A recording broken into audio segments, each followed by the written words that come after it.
comment ça s'est passé? J'avais travaillé avec la même chaîne j'avais fait une série qui s'appelle Mr. Selfridge, Selfridge. qui est sur ITV, donc est la même chaîne, et voilà. Et c'est eux qui m'ont appelé pour me proposer ce rôle parce que ils trouvaient que c'était intéressant. Ils cherchaient quelqu'un avec un accent, mais pas forcément français. On voulait qu'il so- qu'il soit dans le meilleur des cas pas inidentifiable. On voulait pas que ce soit un français ou un. Voilà. Donc ils sont venus me chercher, ils m'ont proposé, enfin ils m'ont appelé, ils m'ont proposé le D'accord, rôle. ils vont te proposer le rôle. Un film qui avait été fait avec Christophe Lambert, Mhm. euh, qui est très vieux et je crois pas très réussi. Je ne l'ai pas vu, je sais pas. Et puis j'ai parlé avec, c'était une réalisatrice qui faisait les premiers épisodes et je lui ai dit enfin, et elle m'a dit non, ne regarde pas les autres versions. Puis il y a une version aussi en animation ou presque Ouais, avec ouais, Angelina c'est ça. Jolie, Anthony Hopkins. Je me dis ça sort pas grand chose de voir ça. Donc j'ai lu surtout la légende et tout. Mais c'était, enfin voilà, en termes de recherche, enfin, il y a des rôles qui nécessitent des recherches un peu poussées et puis il y en a d'autres beaucoup moins.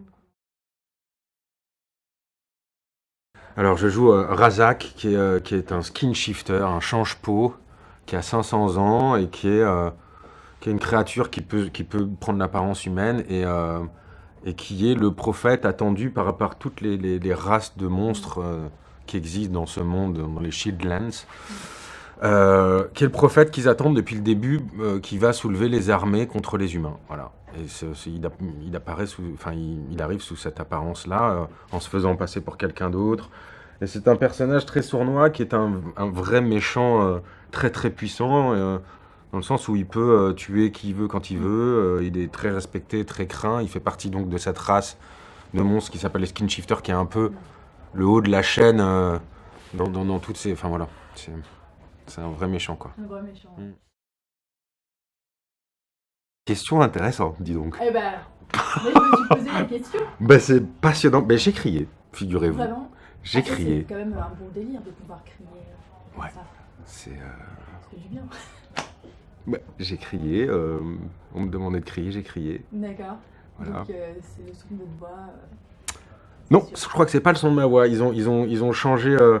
Non, justement, pour le coup, on en avait parlé et non, j'ai crié pour qu'on voit que je pousse un son parce que sinon, Ouais, c'est un peu ridicule de faire ça. Ouais. Mais non, ils ont rajouté un son, c'est pas ma voix. Ils ont rajouté un truc de bête, quoi, de monstre, ouais, un peu Ouais, plus mais guttural. Les créatures. Je parle le Warrig, Voilà, d'accord. Et the ça, Warrig tongue. Le Warrig tongue. Bah- Ça, c'est à apprendre. C'était pas facile. C'était très particulier parce que c'est une langue qui n'existe pas, qui n'avait pas super bien bossé non plus. Ils avaient écrit des trucs, mais en Ouais, gros, d'accord. c'était. Et pour l'anecdote, les mecs, moi, ma toute première scène, c'était ça, mes tout premiers dialogues quand je suis arrivé sur le plateau. C'était avec des mecs déguisés en vert et qui inventaient cette langue et qui, eux, prenaient comme référence des marques de shampoing. Ah, c'est marrant. Timothée, je sais pas, ils ont créé, ils essayaient de trouver un peu d'inspiration parce que c'était compliqué au bout d'un moment d'inventer des mots. Et ouais, mais ça, c'est vrai que c'est jamais très très facile de venir comme ça, une fois de temps en temps, quand on a un rôle un peu secondaire comme ça. C'est jamais très simple, mais on apprend à le faire, quoi. Ça fait partie du métier. Là, par exemple, je tourne un truc et j'ai une journée tous les 15 jours, donc c'est très très étrange. Voilà, la dernière fois, j'étais rasé à blanc. La dernière fois que j'ai tourné. Et je tourne demain, et voilà. Mais donc c'est jamais très simple, mais on apprend à le faire et on apprend à se concentrer sur ce qu'on a à faire.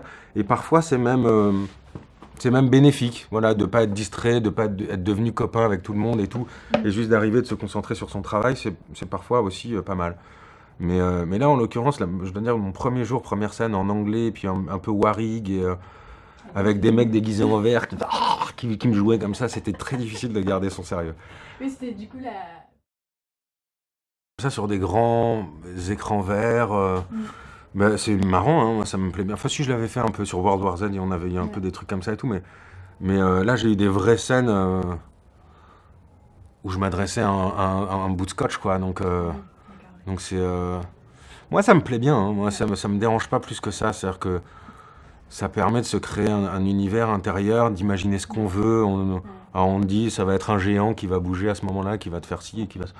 Je dis, ok, d'accord. Et puis après Donc, par contre, ce qui est rigolo, c'est d'avoir imaginé tout ça et de se créer son monde à soi, et en même temps, après, de voir le résultat. Oui, de voir Ouais, la bête dans ma tête, c'était mieux. C'était mieux.